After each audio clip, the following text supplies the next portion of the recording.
All right, this is where it gets interesting. So I'm probably not going to film this because there's going to be a lot of like moving around and figuring out how I want to do this, but I will show you obviously once I get closer. So everything's pretty much clear. I want to get the engine on the hoist. I might even put my adjuster on there. I got one of these nice cranky boys someone sent me to do leveling. That might be easier with the DI. Top of the engine here is a little funny, so I might put it in like these bolt holes that are easier. I don't know. There's a lot of hardware in the lifter valley cover and lower intake area where you normally shove your bolts right in to put the motor in level. So I'm going to figure all that out. I'm going to figure out if the motor mounts make sense where I want to put them, if I have to flip them, or like I said in the previous video, cut and trim this vacuum thing to get the thing farther forward.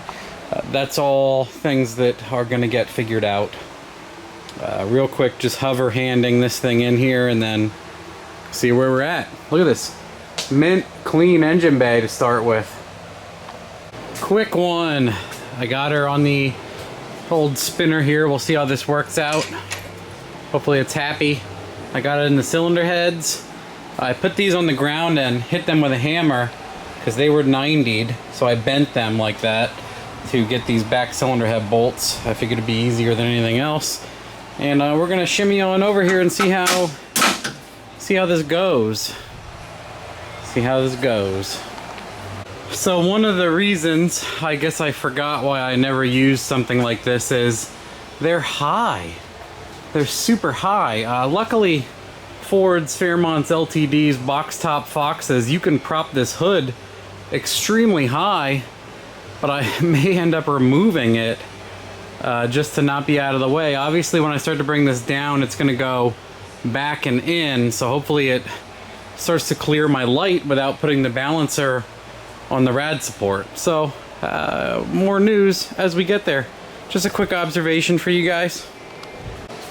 Okay, so it went down and in drama free, about an inch away from everything. I just pushed the motor back away from the balancer till it got the distance. I'm pretty much up against the bull bar. I got like a tiny bit of room here. The only thing is I probably messed up on these engine mounts. They are not in the right spot, that's for sure. Well, at least for this car, because if you take a look there, I got my the thing to make is much farther away than where the stock perch is, and it's not in line with the K member or anything. So I'm gonna yutz this thing back up and try to flip that mount around for sure. See how I go. Okay, I got this guy in here, and first impressions are that it's a really good fit, and I think I might pull it all back out and make the motor mounts shorter. I wanted to be conservative for room for the pan, but there is a ton of room for the pan. What I did was I put it up on the lift way up in the air and took a look underneath, and I was like, man, I have some extra real estate.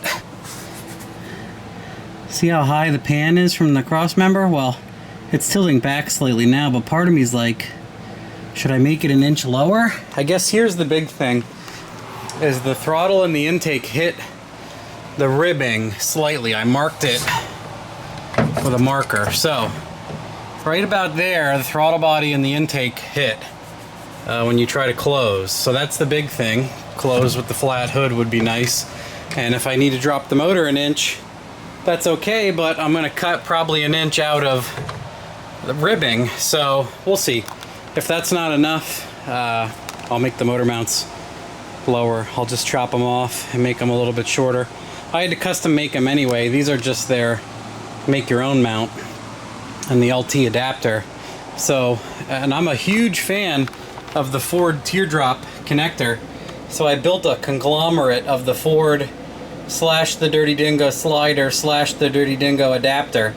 because I love being able to just drop these motors down into that teardrop and put that bolt, the nut on it, call it a day. So,